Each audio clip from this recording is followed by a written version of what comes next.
चुनाव की घोषणा हो चुकी है, लेकिन अयोध्या की मिल्कीपुर सीट पर बड़ा खेल हो गया है।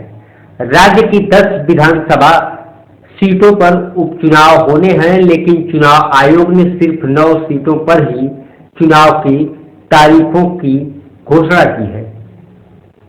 प्रदेश की सबसे हॉट और चर्चाओं में रहने वाली अयोध्या की मिल्कीपुर सीट की चुनाव की घोषणा नहीं की गई। आखिर क्यों मिल्कीपुर सीट की चुनाव की घोषणा नहीं की गई? चुनाव आयोग ने इसके पीछे क्या कारण बताए हैं? आज इस रिपोर्ट में इसी पर चर्चा करेंगे। नमस्कार, मैं हूं जितेंद्र यादव और आप देख रहे हैं द पब्लिक एक्सप्रेस का डिजिटल प्लेटफॉर्म।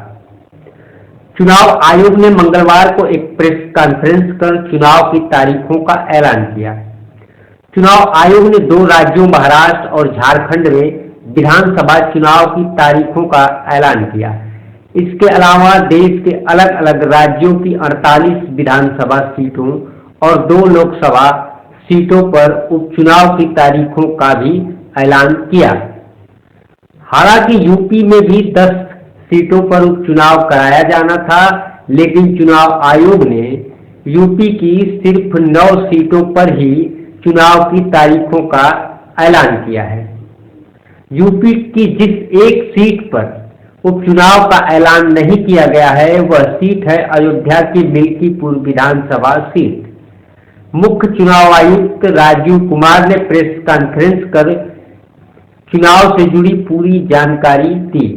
हालांकि बाद में जब उनसे मिल्कीपुर सीट पर उपचुनाव की तारीख न घोषित करने को लेकर सवाल पूछा गया, तो इसका जवाब देते हुए उन्होंने कहा कि जिन सीटों पर उपचुनाव की तारीखों का ऐलान नहीं हुआ है, उनको लेकर इलेक्शन पिटीशन पड़ी है, यानी कि कोर्ट में मामला पहुंचा हुआ है, कोर्ट में दाखिल है। चुनाव आयोग ने उत्तर प्रदेश में उपचुनाव के लिए 13 नवंबर की तारीख तय की है। यूपी की सभी 9 सीटों पर 13 नवंबर को चुनाव कराए जाएंगे।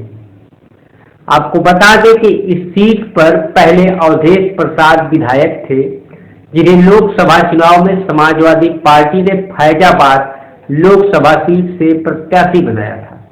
अवधेश प्रसाद ने चुनाव जीतने के बाद मिल्कीपुर सीट को छोड़ दिया था। यूपी की जिन 9 सीटों पर उपचुनाव होना है, उनमें कानपुर की सीसामऊ सीट, प्रयागराज की फूलपुर सीट, मैनपुरी की करहल सीट, मिर्जापुर की मझमा सीट, अंबेडकर नगर की कटहरी सीट, डीगढ़ की खैट सीट और मुरादाबाद की कुंदर की सीट है। इसके साथ ही मुजफ्फरनगर की मीरापुर सीट भी शामिल है। फिलहाल इस रिपोर्ट में इतना ही। उत्तर प्रदेश उपचुनाव को लेकर आपकी क्या प्रतिक्रिया है? कमेंट में अपनी राय जरूर बताएं। धन्यवाद।